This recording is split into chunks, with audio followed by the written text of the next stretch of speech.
رحمنا الله القدير وغفر لنا زلتنا وبلغنا الحياة الأبدية. آمين. أكنزوا لأنفسكم كنوزا في السماء. تباركت أيها الرب لك من جود علينا بهذا الفوز. إننا نقدم لك. Donc je m'appelle Christophe Roucou, je suis d'origine française. Je suis prêtre dans l'Église catholique. À l'origine, je suis professeur d'histoire-géographie. Et puis, mon itinéraire m'a conduit, après avoir exercé le métier de professeur, je suis d'une famille de 5 enfants, catholiques en France.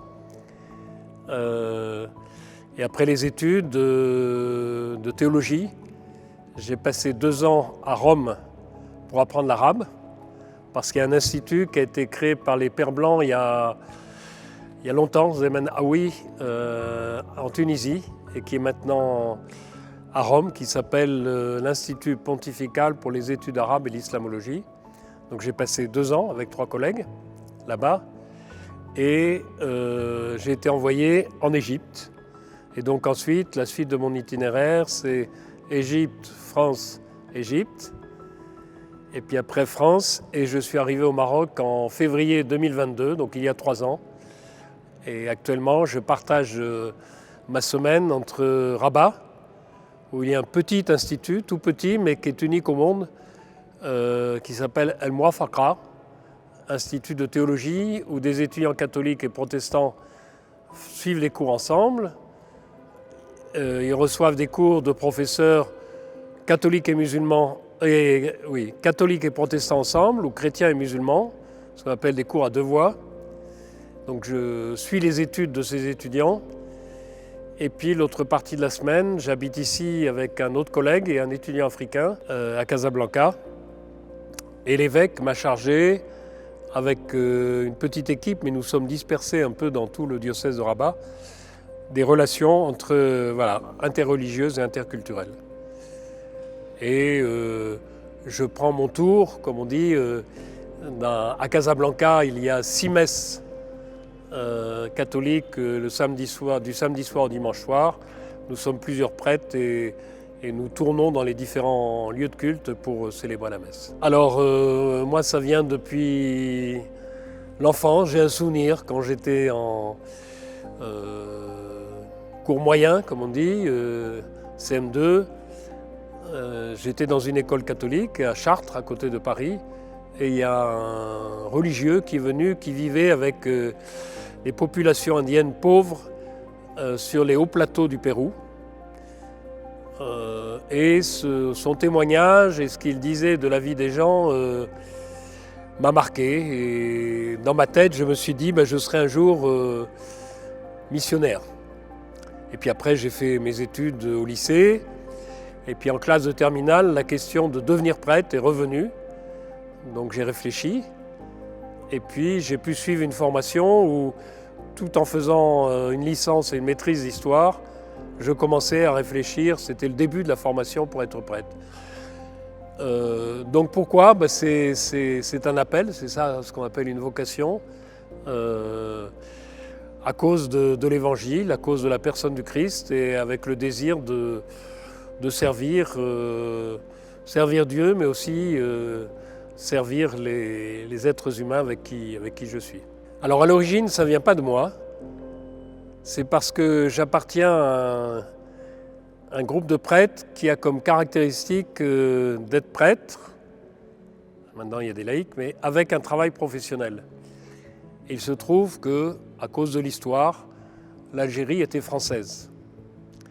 Donc en 1942, l'évêque de Paris a dit « Je ne peux pas envoyer les prêtres tels qu'ils se forment, le lieu où se forment les prêtres s'appelle un séminaire, avec des gens qui ne sont pas chrétiens. Ils ne sont pas formés pour ça, ils sont surtout formés pour être avec les chrétiens. Donc je crée ce qu'on appelle un séminaire pour former, pour la France, des prêtres qui soient capables d'entrer en relation avec des gens qui ne sont pas chrétiens. Puisque les gens ne viennent pas beaucoup à l'église, il faut que des prêtres aillent là où vivent les gens. C'était ça l'idée. Et à l'époque, l'Algérie, c'est l'histoire, c'était 4 départements français. Et un prêtre, pied noir, Jean Scotto, qui avait fait le séminaire, a dit « Moi, je voudrais qu'une équipe vienne à Alger ». Donc il y a eu des prêtres de la mission de France en Algérie. Au moment de la guerre, ils ont plutôt été solidaires des Algériens. Et après l'indépendance, ils ont choisi de rester en Algérie, certains de prendre la nationalité algérienne. Donc il y avait cette présence dans cette partie du monde arabe.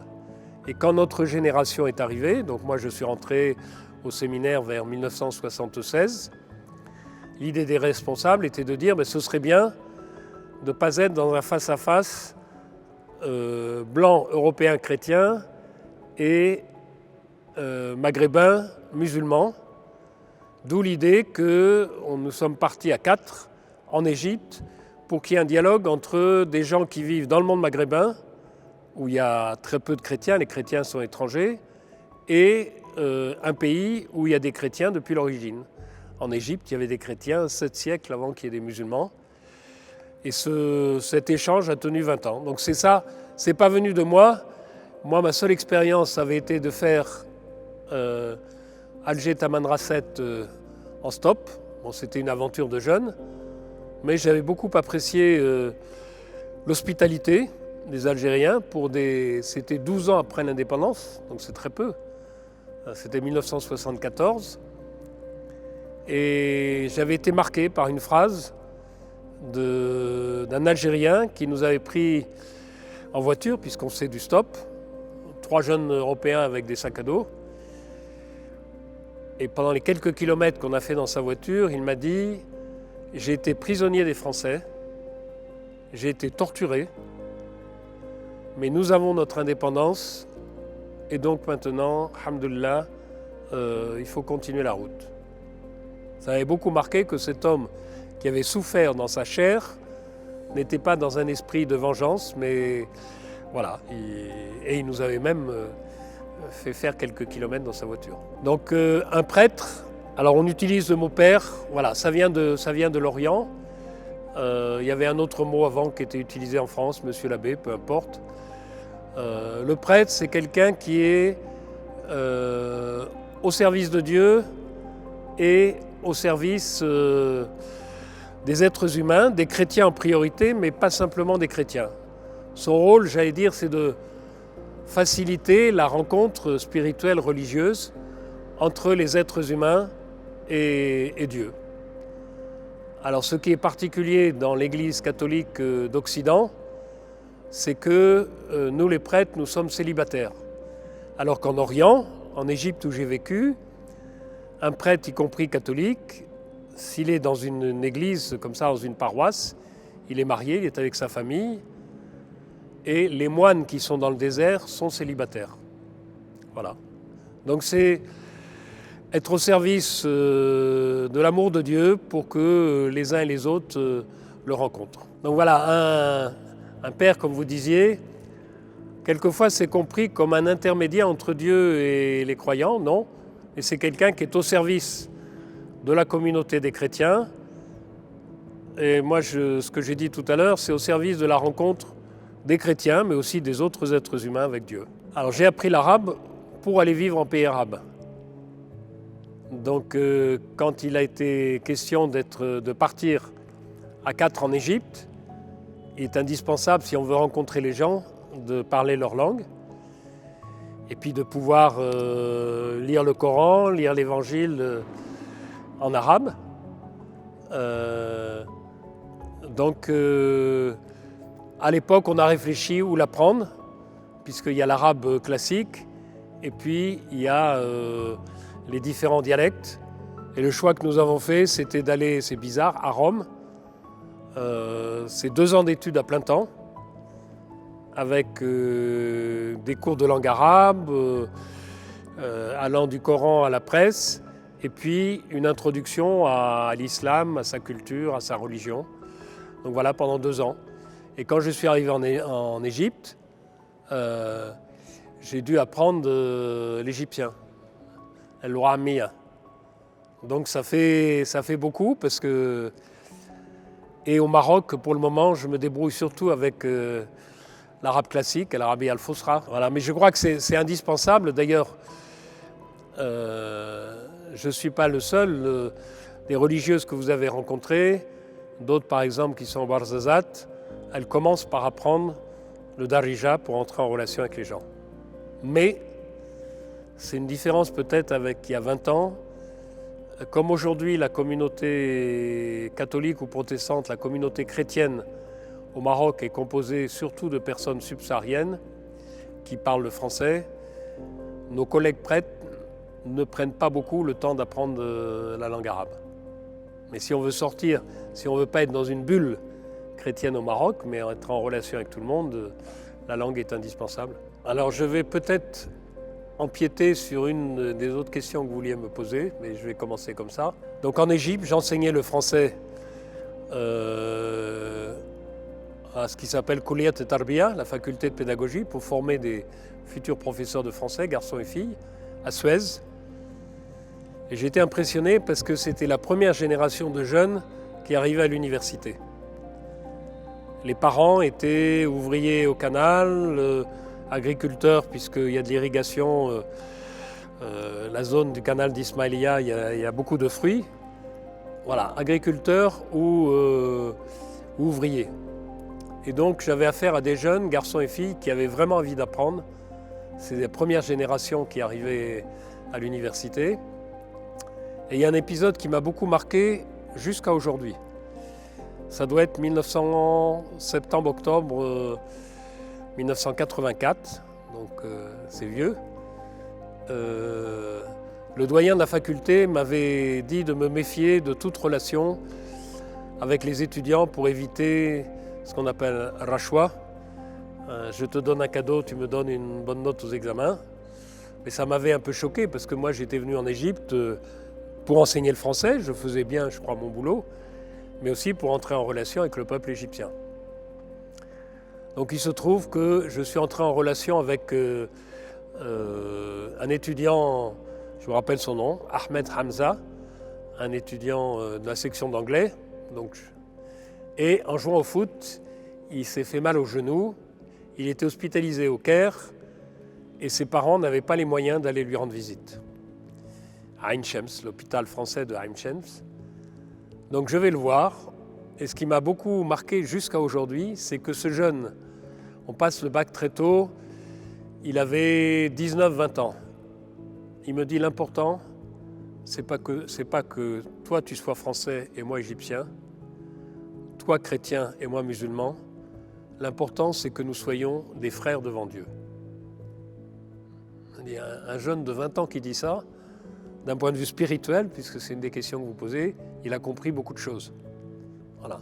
Donc ça, c'est un épisode marquant. Ce qui m'a marqué aussi, je prendrai une autre anecdote, mais parce qu'elle est pour moi aussi significative.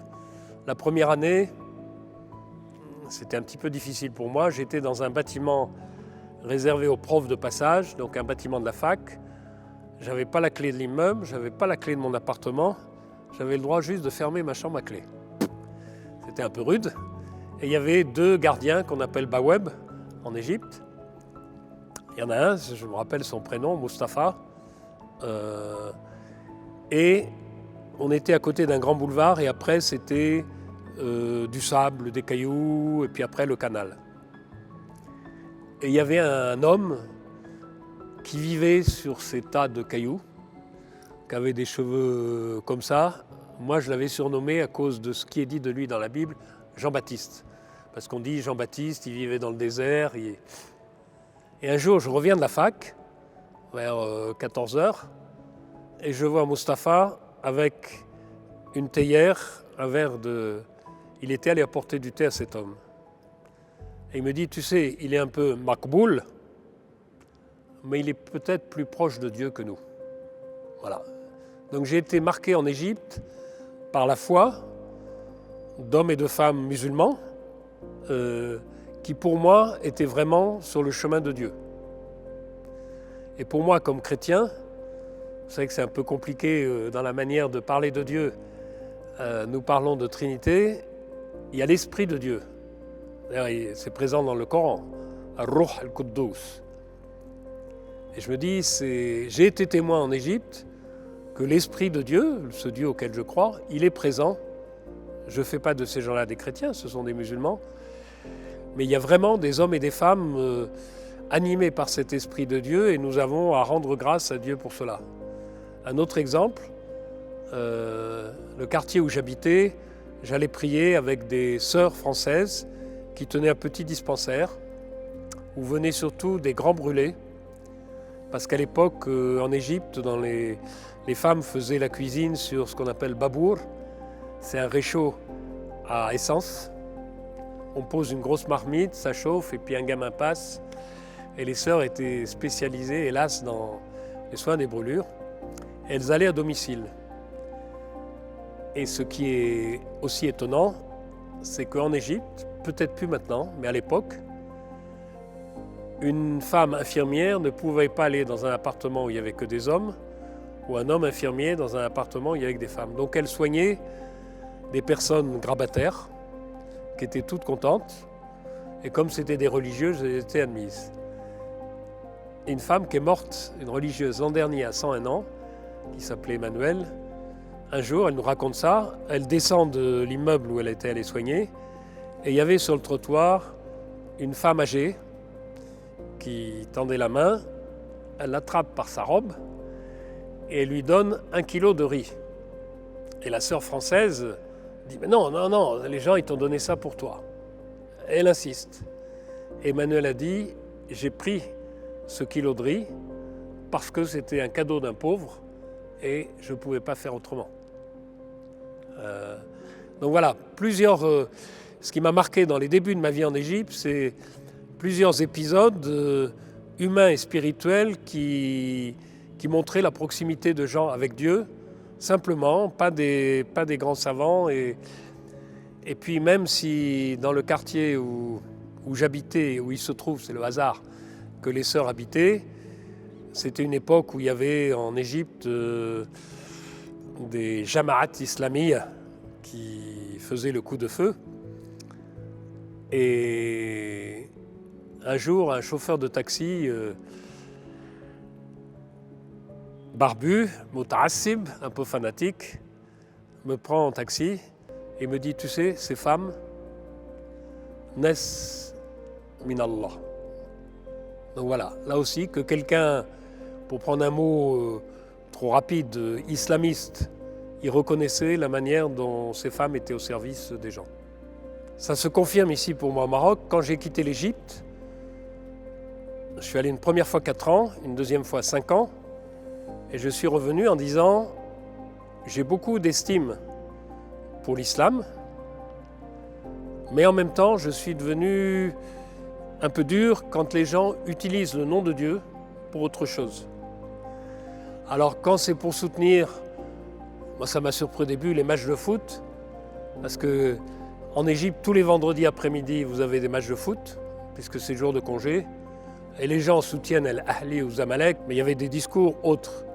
Mais effectivement, moi je suis témoin que l'islam conduit des gens sur le chemin de l'humanité, de la sainteté, de la solidarité, de la générosité. Ça, je l'ai découvert au quotidien puisque j'ai vécu 9 ans et dans un quartier, 1 an au Caire, après à Suez. Ici, j'allais dire, cela se confirme pour moi. Pour le moment, je suis moins immergé dans le monde marocain musulman parce que je suis dans un institut où on parle français et en Égypte, les chrétiens parlent arabe. La langue, c'est la langue arabe. Je célébrais la messe en arabe. Ici, c'est plutôt en français.